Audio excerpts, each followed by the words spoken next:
Maybe I'm going to throw a little bit of a curveball here, Mike, because I think authenticity is bullshit. I know it's something that we talk about, and I know that, a lot of leaders that I coach as well are like, I want to be authentic, and our people, the people that I lead want authentic leaders. And I'm saying yes, but do they really want you to be authentic when what you want to do is scream at everyone to tell them to shut up and go away?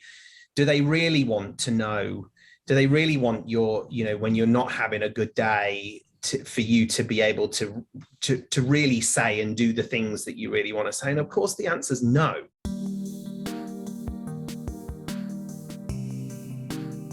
Welcome back to the Career Therapy Podcast, where we help you navigate the emotional and promotional sides of the job search so you can change careers with confidence. My name is Martin McGovern, founder and lead coach at Career Therapy, and I'm excited to introduce our guest today. Please welcome DDS Dobson Smith to the podcast. DDS is the founder of Soul Trained, a certified executive coach, a neuro-linguistic psychotherapist, and the author of You Can Be Yourself Here. DDS helps leaders get out of the weeds of their comfort zones and into places they didn't know they needed to go. Today we discuss why authenticity is bullshit, how you can learn to love your inner critic, the benefits of diversity and inclusion, how the Great Resignation is actually a great realization, and what we need to do to foster more belonging in the workplace. Thank you for tuning into this episode and supporting the show. Please like, subscribe, share, and enjoy our conversation with DDS Dobson Smith. Well, DDS, I'm so appreciative of you joining us today. There's so much that I want to get into and talk to you about, but first, I'm just going to toss your book up here. Can You Be Yourself Here? Give you a little bit of a push at the beginning of the episode, but as we get into this, I want to kick us off with the idea of authenticity. This comes up a lot in the people that I coach, and as we dig into the ideas here around being able to be yourself, what do you sort of feel authenticity looks like in the workplace? Is it the same as what it looks like in our normal lives? Is it a little bit different? What's your sort of view on authenticity? We'll start things off there. Wow. Well, maybe I'm going to throw a little bit of a curveball here, Mike, because I think authenticity is bullshit. because I know it's something that we talk about, and I know that, a lot of leaders that I coach as well are like, I want to be authentic, and our people, the people that I lead want authentic leaders. And I'm saying yes, but do they really want you to be authentic when what you want to do is scream at everyone to tell them to shut up and go away? Do they really want to know? Do they really want when you're not having a good day, for you to be able to really say and do the things that you really want to say? And of course, the answer is no. So actually, what I prefer to talk about with the people I coach and the people that I work with is congruence, and being more. What I mean by that is being in deeper levels of rapport with yourself, so that actually what is about what leadership to me is, and in fact, this is the title of my second book, which is Leadership as a Behavior, Not a Title. Awesome. Is the idea that it's about being able to bring more humanity to your leadership is what's going to make you a person worth following. And so it's not about how do I be a great leader, it's about how do I be a decent human being. And I say it's about deeper levels of self-awareness so that you can be yourself, fully you, but with increasing amounts of skill and choice.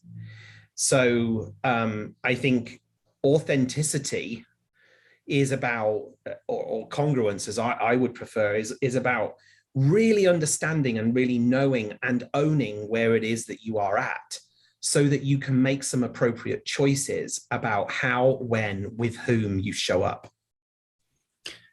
I appreciate you saying that. I really do. Having come from marketing and advertising, all of this authenticity and a lot of these conversations and toxic positivity and everything that's out there, it just sort of gets under my skin after a while.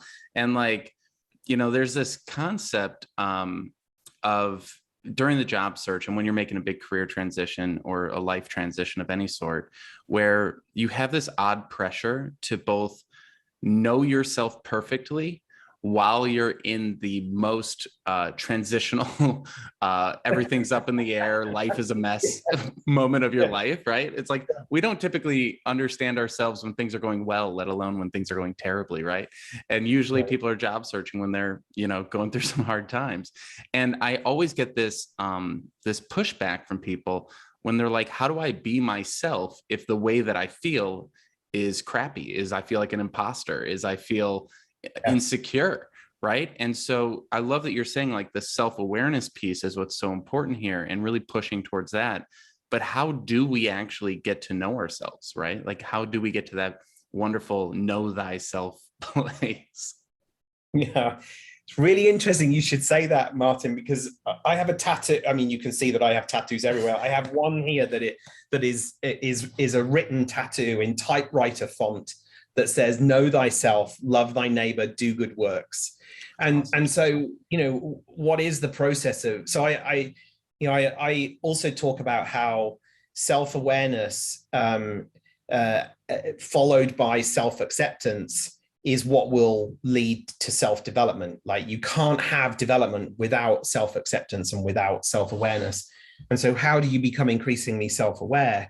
Well, that's just an ongoing process, right? I don't think it's a box that gets ticked to say, I am now self-aware. It's like if somebody calls themselves woke or smart, then immediately they're not woke or smart, right? So it's like as soon as somebody says, I am self-aware, or if somebody says, I'm an ally, it's just like, oh, I don't know that that's something that you can self-proclaim, right? Like, I think it's a gift that gets bestowed upon us by other people. But what we can do is have a commitment to opening up our blind spots. We can have a commitment to learning about the experiences of other people that are different to us. We can have we can build a support team around us, whether that is a coach or a therapist or mentors or advocates, people that are going to help us to see things that we don't currently see. That are just some of the mechanisms that we can use or leverage to become increasingly self-aware.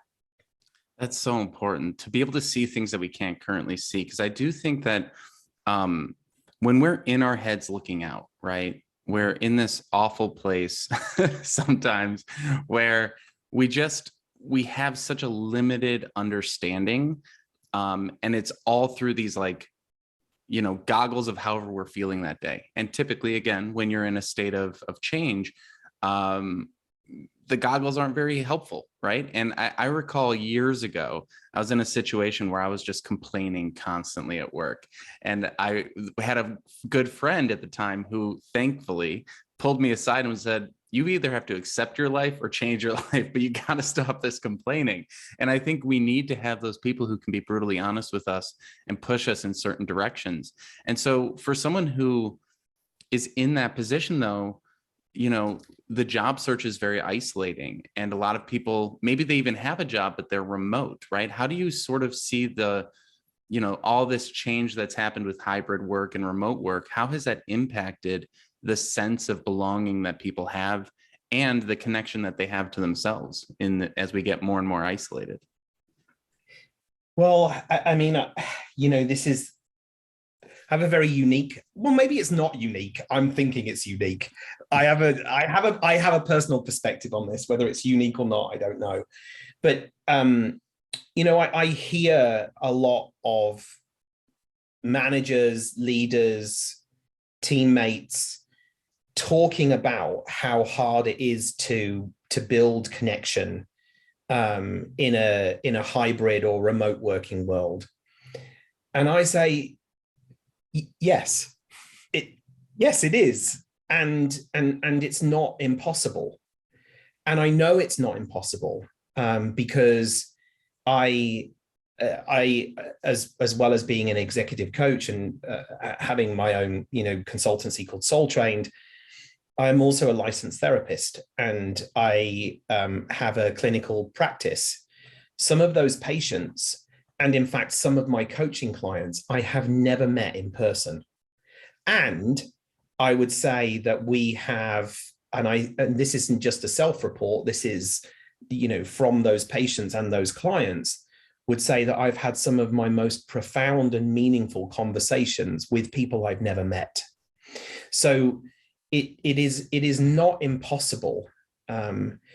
It's not necessarily easy, because we have been programmed to build relationships and connections in a certain way, and that, the convenience of the water cooler, or the convenience of hanging outside a meeting room waiting to get in because meetings never finish on time.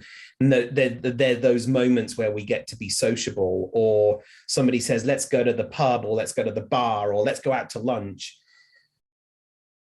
We have to create new ways of doing that now that aren't second nature to us, because they haven't been handed down in corporate culture folklore.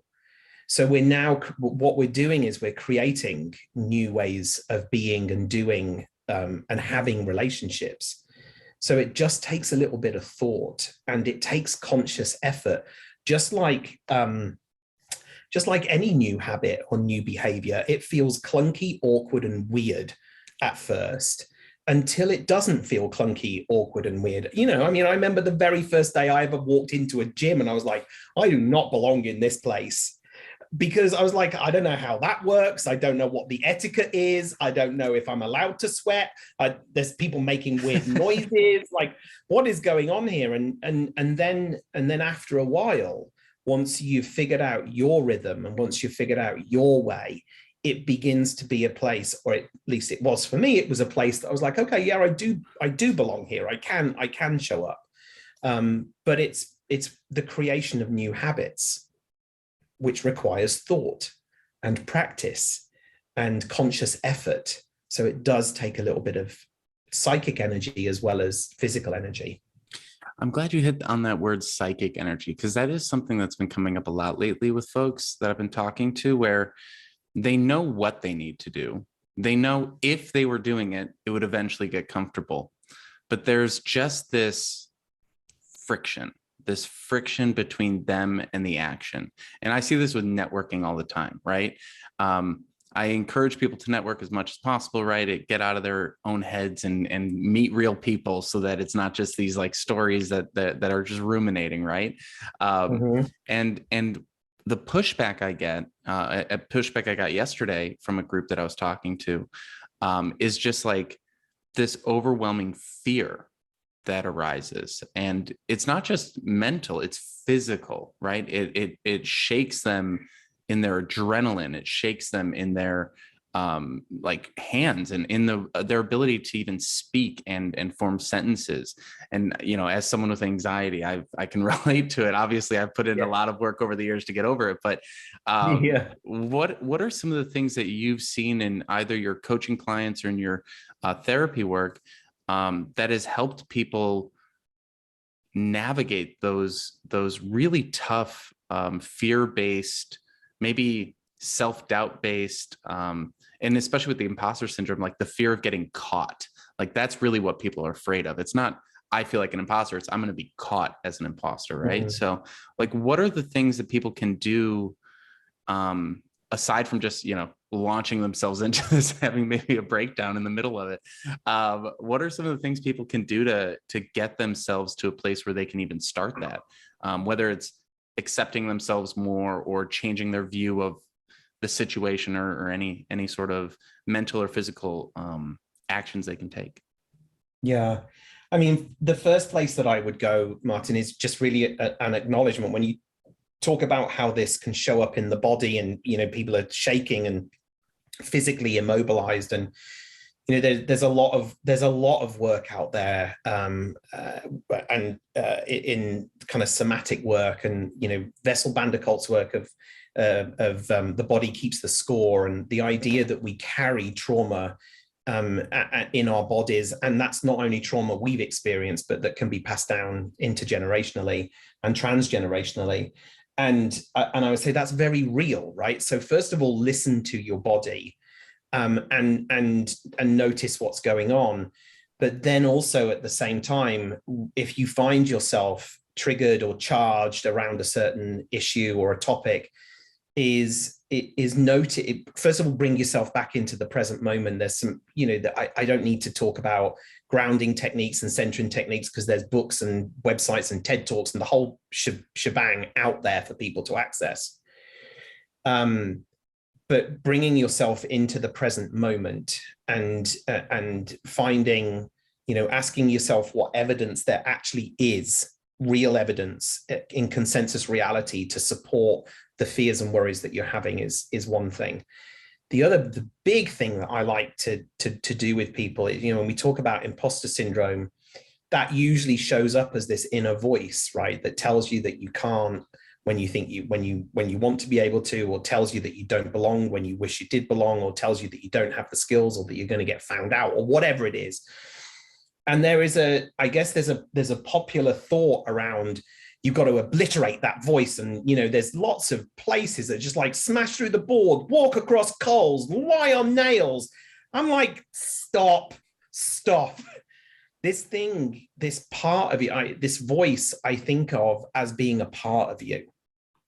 So if it's a part of you, the last thing you want to do is obliterate it, because you're obliterating a part of yourself, and that's not going to work out for anyone or anything. So I always encourage people to name their inner critic, like give it a name and embody it in some way. Like, what does it look like? Who does it look like? And get to know them, because that inner critic, that part of you, exists with a purpose. And it's probably existing with a purpose of system protection, of protecting you as an individual. So to me, your inner critic isn't there to be obliterated. It's there to be befriended. And it's there to be understood. And it's there to be thanked, because that inner critic is showing up to let you know that there's something important happening and that there might be a lesson to be learned. And so instead of trying to ignore it, push it away, squash it, obliterate it, let's talk to it. Let's imagine we're sitting in two cozy armchairs in front of a roaring fire on a cold day outside, and get in conversation with our inner critic and ask it what its intention for us is. Help it to understand that the way it's behaving is anti-ethical to its intention, and get into some sort of relationship and rapport with it. And then all of a sudden you start to be able to work through that imposter syndrome, not against it. I really love that. And I think what you're sort of hitting on here is that internal family systems type of therapy approach, right? Where you're getting to know all the different parts of yourself. Exactly. We're sort of hitting on a few different, maybe deep techniques here that maybe the listeners don't fully understand. Can you give a little bit of a breakdown on internal family systems and like what that looks like, and maybe even touch on somatic therapy as well, as different ways that people can manage these anxieties? Yeah, so internal family systems comes from the person that originated the work is a guy called Richard Schwartz. And he posited that our inner world is peopled with various different parts of us, and that we, capital S self, me, has within me a system of parts. And these parts there are two sorts of parts. There's parts that protect, and there's parts that need protecting. And the parts that protect often show up in our world as behaviors and aspects of us that we have some sort of conscious awareness of. It's a behavior or an aspect that we don't really want to do, but might also get really applauded for, right? So maybe our imposter, our inner critic, drives high performance, that drives great delivery of great work, and our bosses are like, that, when you do this, it's great. And we're like, cool, great, I'm getting rewarded for something about me that I don't really like. And so we hang on to these parts. But if we understand that there is this high anxious part of us that is driven to perform and deliver to the highest extent, sometimes as to the detriment of our relationships, or to the detriment of our peace of mind, or to the detriment of our sleep, or whatever it is.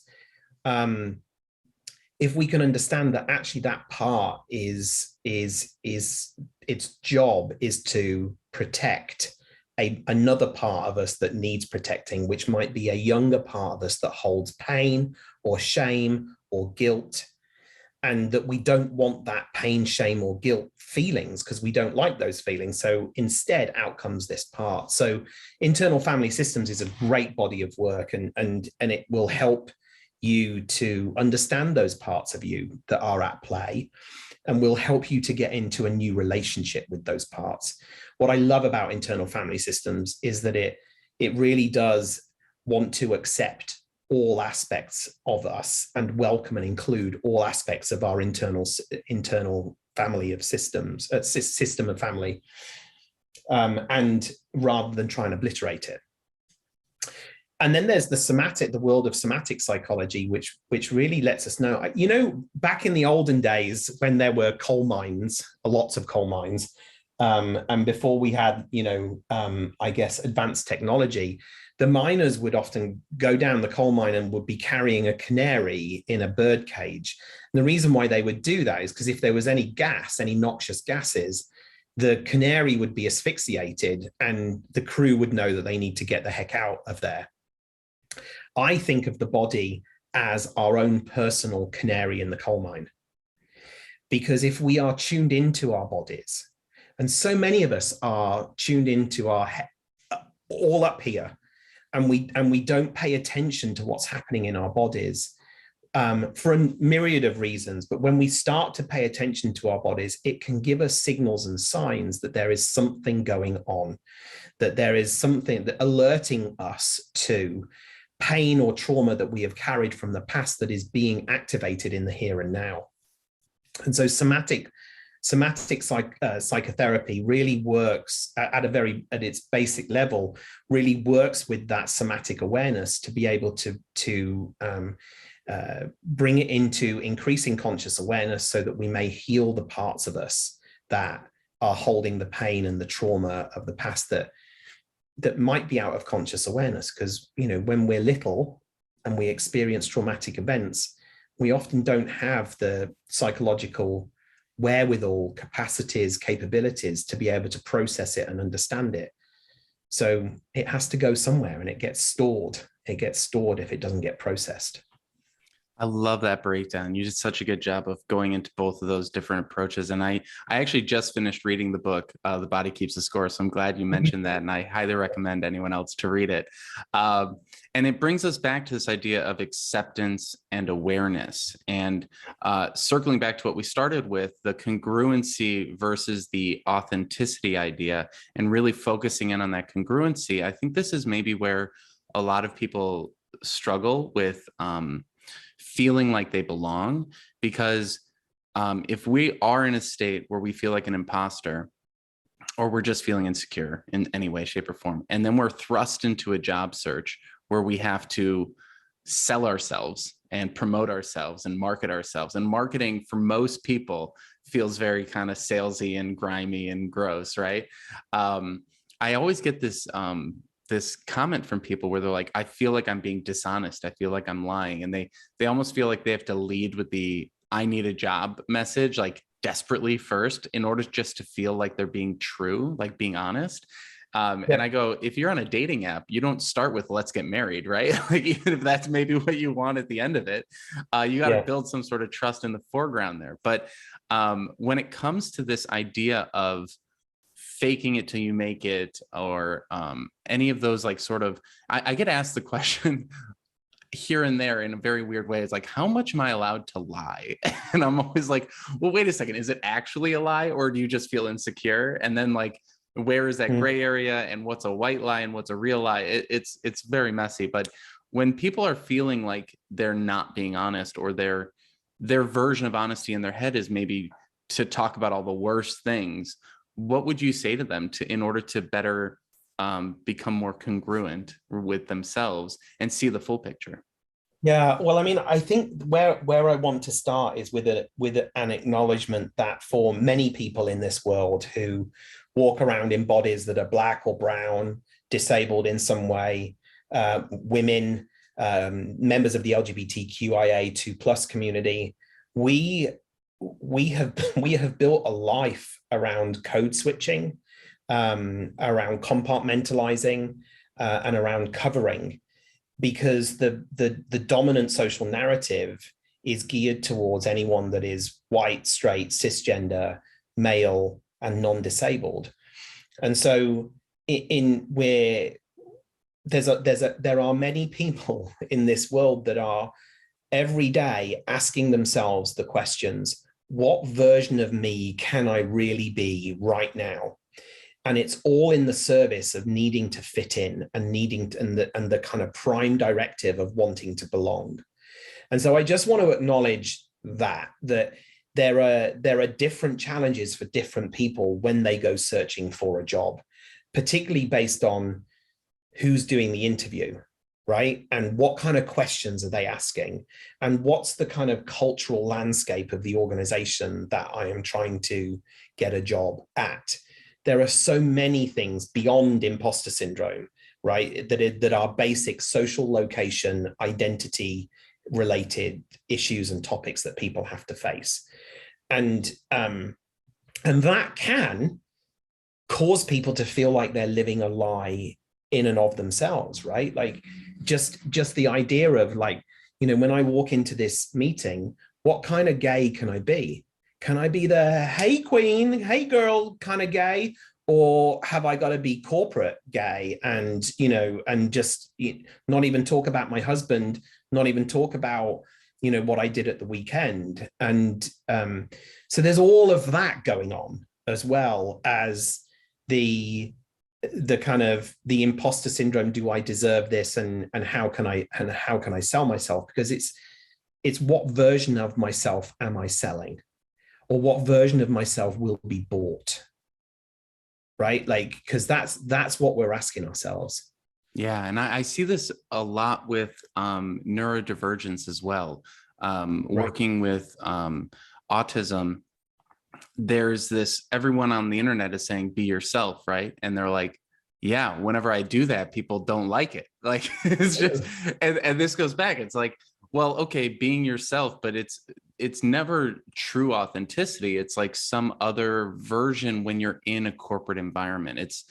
It's authenticity within these bounds, and the bounds are different depending on who you are and where you're at and what the corporation is and all those different things.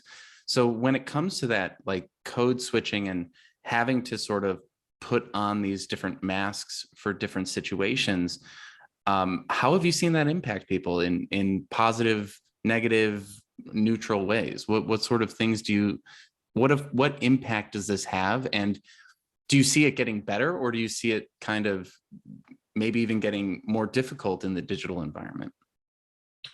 I mean, the compartmentalization and the code switching and the covering, I've seen it have surface level benefits, which is you get a job, or you get invited to join a club, or you get to go and have dinner or lunch with the cool kids.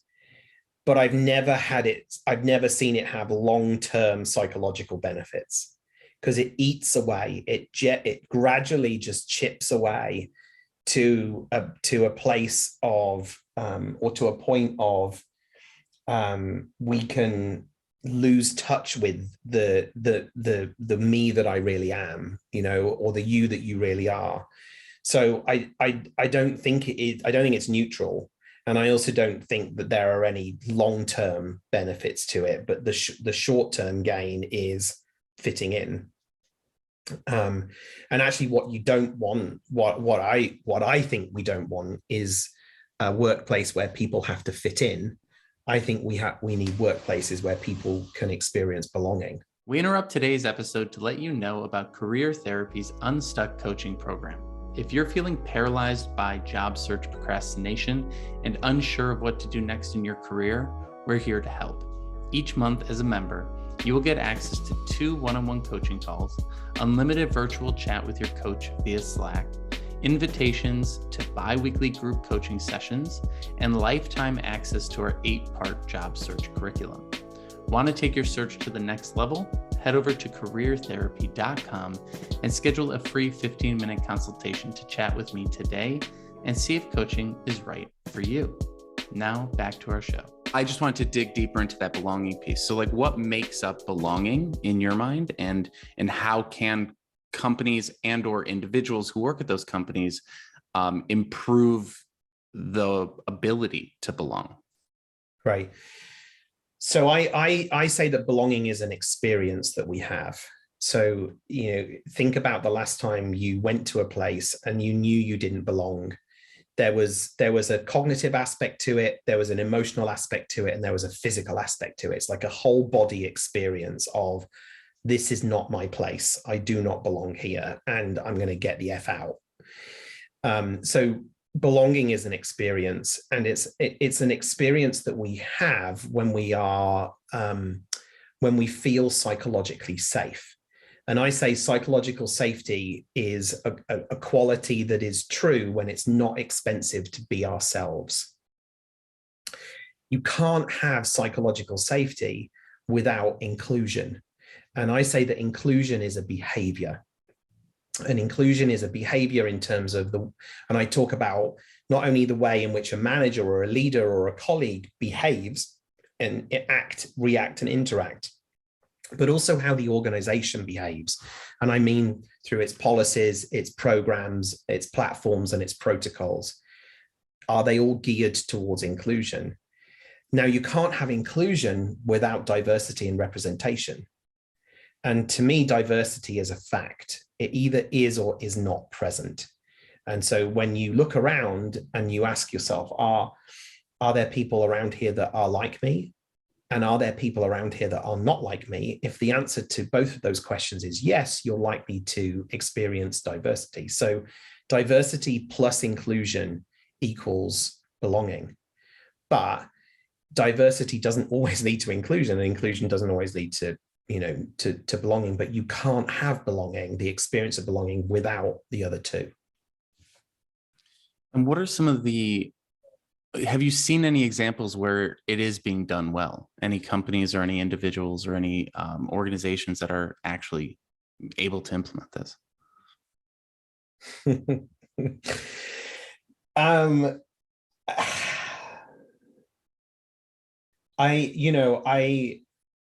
This is a really hard one to answer because anyone tuning in will be able to go to my website and look at the brands that I work with, and will draw some inferences about what I'm saying.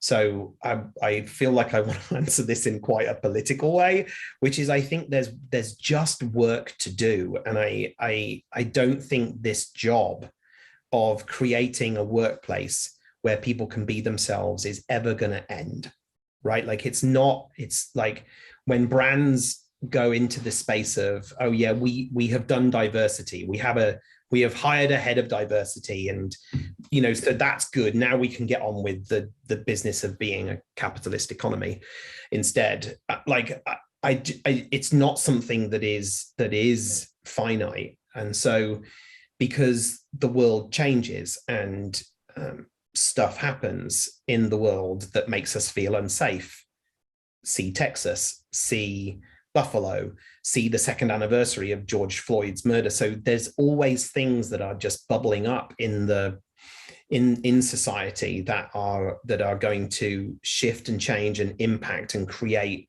different experiences for people. So the brands that I see doing it really well, and I'm not going to name them, but the brands that I see doing it really well are the ones that are the ones that don't just slap a rainbow on their logo during June, or that don't just put a black square on their Instagram feeds to show that they, and that they're not performing inclusion. They are taking it seriously through a set of commitments that they will publish, maybe to their staff, but maybe more broadly. They are making change in the system of their organization. And I mean, they are making sure that people who are making decisions, that group of people are a diverse group of people. They are changing policy. Those are the brands that are doing it well. And it doesn't take too much effort on anyone's behalf to be able to go and find out who those brands are if they want to. Cool. Yeah. And we've had folks on the podcast in the past talking about that like performative marketing piece of it. And I think that that also plays into the confusion that job seekers can have when trying to find companies to work for that will be inclusive, right? And where they will feel a sense of belonging. Because, I talk with folks all the time, and, culture is that word that's thrown around. You got to find a place with good culture. You got to find a culture that you fit in with, and all these different things around culture. And then they go into the interview, and at the end of the interview, they get asked the question, what questions do you have for me? And they go, what's the culture like here? And I always say that's a terrible question to ask, because you're asking someone who's being paid by the company to represent the company what the culture is like. They're of course going to say it's amazing, right? They're not going to say like, I actually kind of can't stand my boss, or I'm going to quit in 2 weeks. Like, you're not going to get those answers. And so what are some of the ways that people can figure out what the reality is in these companies when so much of the marketing can be so convincing? Yeah, beautiful question. I make a distinction between culture and climate, and I say that a company's culture or cultural fabric, as I call it, is a statement of intent. It is the set of words that describe the organization has or desires in terms of the vibe it wants to create for its people, the kind of company it wants to be. And that typically looks like a set of, a mission, a vision, a set of values, maybe some behaviors, an employer value proposition, all of that stuff that, decent brands will put on their website. So you can go read it, right? So I would be encouraging people instead to think about the climate and to ask questions about the climate. And so climate is our lived experience of that culture. And climate shows up in the way we make decisions, the way we handle conflict, the way we talk about each other when we're not in the room, how we build relationships. So I might be asking, instead of like, what's the culture like? I might encourage people to say, how does this mission and the values show up in the day-to-day of the organization? That's what I would be encouraging people to ask, because that will be a surprising question for an interviewer. And the answer that you get will probably tell you a lot more than if you say, what's the culture like? I like that. And it also plays in, because you mentioned like, they put on the window dressing and then go right back to, the capitalist, let's go make some dollars, right?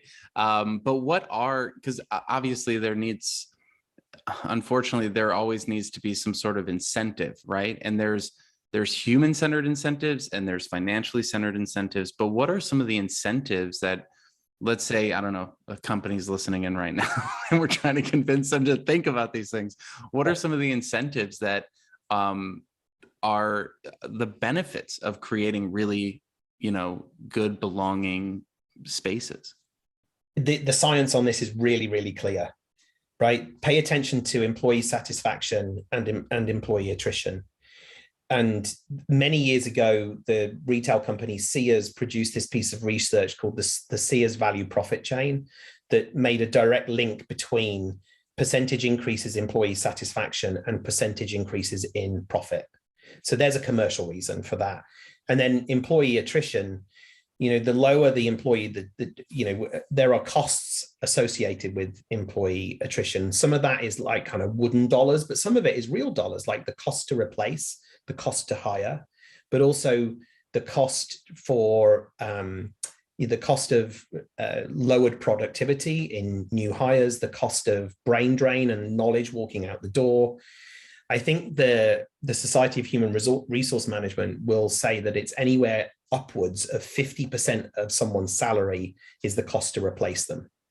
So, it's as simple as that. And there's a correlation between employee satisfaction and employee attrition. When one goes up, the other one goes down. And what you want is employee satisfaction going up and employee attrition going down to acceptable levels, at levels that are manageable. So there's there's two very clear numbers-driven reasons why. And then if you're in a client-facing business, which is most businesses, right, whether it's, professional services or retail or travel and tourism or banking, customer-facing, clients like to have their people. Clients like consistency. Customers and clients like consistency in what it is that they're receiving. They like their person. And so lowered attrition is going to also equal increased client satisfaction. There's a beautiful meme that floats around. It's of like the CFO and the CEO, and the CFO says, "What if we invest all of this money in these people and they leave?" And the CEO says, "What if we don't and they stay?" I love that one. That's such a good one. I love that one. Yeah. Or it's like the person, the employee who makes like a $6 million mistake, and it's like, all right, we have to fire him. It's like, I just invested $6 million into this person. I'm not firing him. But I think this also, like, it plays into this unfortunate dichotomy, or like at odds that people are at in the job search, where we have these systems that are supposed to make things better, right? We have online applications and we have all these things that are supposed to make things better. And I always find it so contradictory how a lot of these things are talked about, especially in like the diversity space, because it's like, we know that there's stats out there that your name can cause a huge impact, or a picture can cause a huge impact on your ability to get called in for a resume and things like that. And so there's a push to remove names and pictures and things like that in order to get more equitable hiring, right? But then you flip to the other side and it's like, everyone needs to have a LinkedIn and a great photo and a brand, and like all these. And so there's just this like push and pull between the two sides of trying to fix things in both directions. And unfortunately, a lot of times, especially, with the neurodivergent people that I'm working with, or in a lot of different situations where, we're in a situation where there's a power dynamic that needs to be acknowledged, where if you have rent to pay and you need money, there's this, how picky can we be? How much can we push these companies? What level should be accepted, right? And that's like a big thing that comes up. I've been told many times, like, we have to change the system. This is terrible. This is not good for people's mental health. Like, we have to change it. And I'm like, I agree, but I have no idea how to change the hiring process for 10 to 100,000 different companies, right? And so we get put in these awful situations. And I'm kind of curious when it comes to people like standing up for themselves and being able to advocate for themselves. There is a big Great Resignation happening, and there seems to be a shift. I'm curious, how have you seen the shift developing, and what do you think is happening in the minds of job seekers and employees in the current world today? Yeah, I mean, the first thing I would say, sticking up for yourself, is probably an activity of the privileged, right? Like, I, throughout my career, I had a 25-year-long career in corporate world across a range of different sectors. And many times I have been told, could you just tone it down? And all coded around, my queer identity.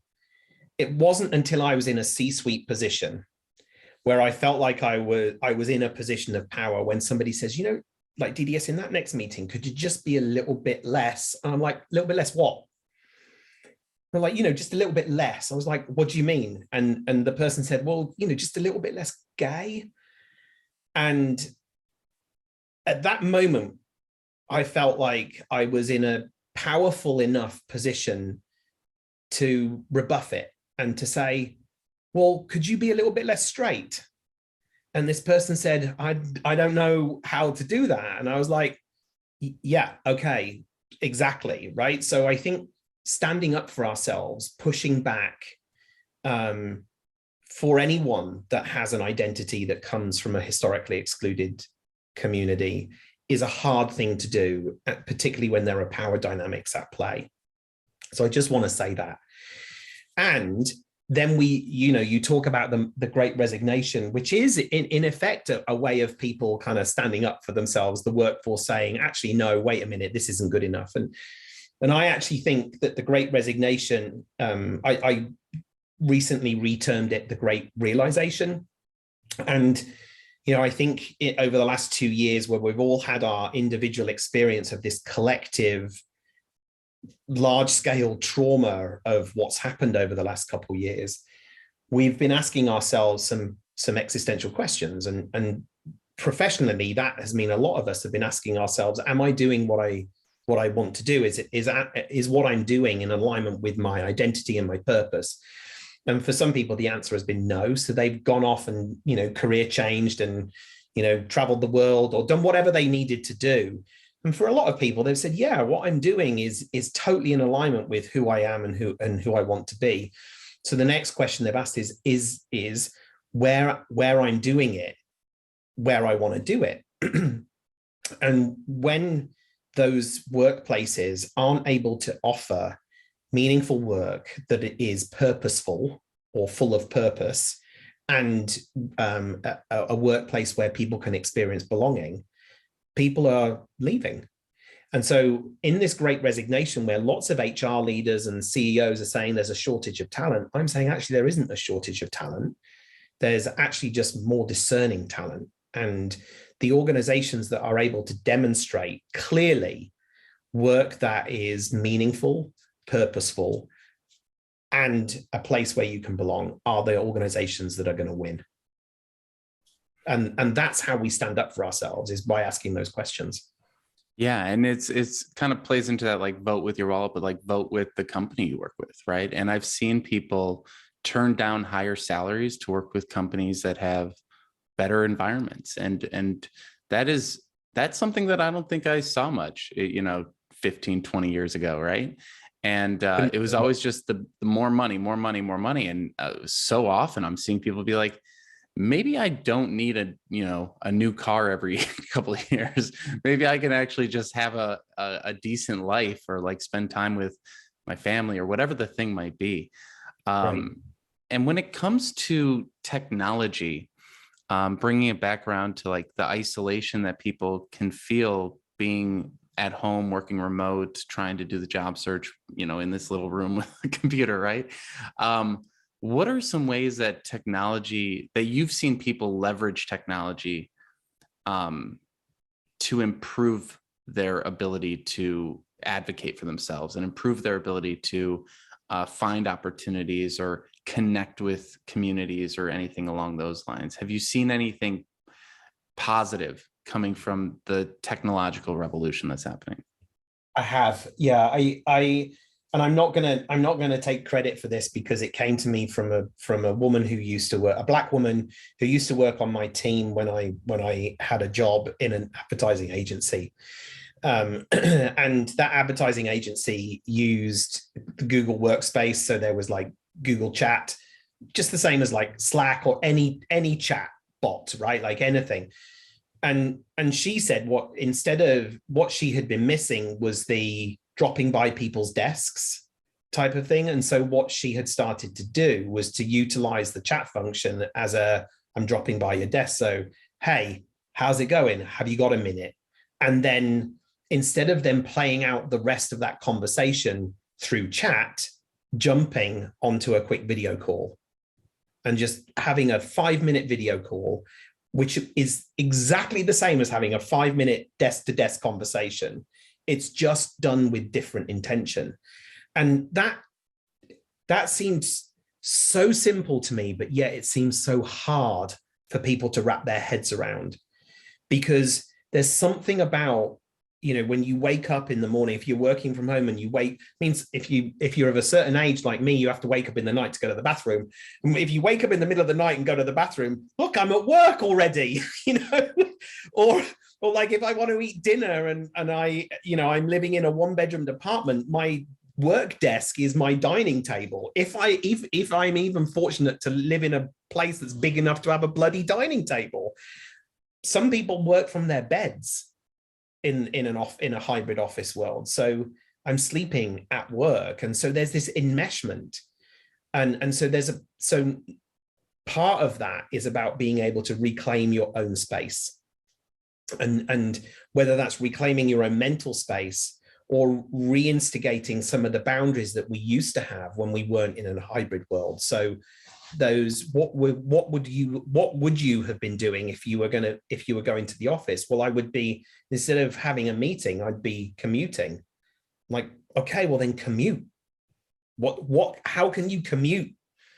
I know you're commuting from the bedroom to the dining table, but what about if you actually went out of the house and walked and did a commute, or had some space, or like whatever it is, reclaiming that which was yours, that which is yours anyway. We've just given it away. We're constantly giving more and more away. So there's some things that you can do to unmesh yourself from that situation. I really appreciate you laying it out like that, because yeah, it brings us back to that idea you mentioned at the beginning of building those deeper levels of rapport with ourselves, right? I think part of the issue here is that sometimes we go into autopilot and we let the anxieties or the fears or the insecurities drive for too long, and being able to do a little bit of that internal family systems, get a little bit of understanding and a little bit of space, take back the wheel, and then actually ask yourself, what do I want my day to look like? What do I need this to look like in order to be a healthy situation? And, I even ask people all the time, I'm like, when are you not job seeking? And they go, what? Like, you have to turn off at some point, right? And take care of yourself. And I think with a lot of what we're talking about, it's all about that. Like, how do you take care of yourself in these difficult situations, right? Yeah. And so again, I'm going to push your book. You can be yourself here. But DDS, where can folks find more about you and see your work? Yeah, so you can follow me on LinkedIn, or you can jump over to my website, www.soultrained.com. There's a page on that website called Shift Happens, and in Shift Happens, you'll find podcasts and blogs and videos and stuff like that. And you're always welcome to reach out to me directly at dds@soultrained.com. Wonderful. And if there was one last thing you could encourage folks to do to build that inner congruency, what would you say? Stop, breathe, and notice your present moment awareness. I love it. Thanks for joining us today. Thanks, Martin. Thanks for joining us for today's episode. If you found this conversation to be helpful, please like and subscribe wherever you are listening. We also appreciate it if you take the time to leave us a review on iTunes. It really does help us spread the word and get these ideas out to more job seekers looking to build their careers and improve their lives just like you. If you'd like to learn more about career therapy and see our different coaching options, you can head over to careertherapy.com to learn more. Thank you again for stopping by. We wish you all the best in the future of your career. Have a good one.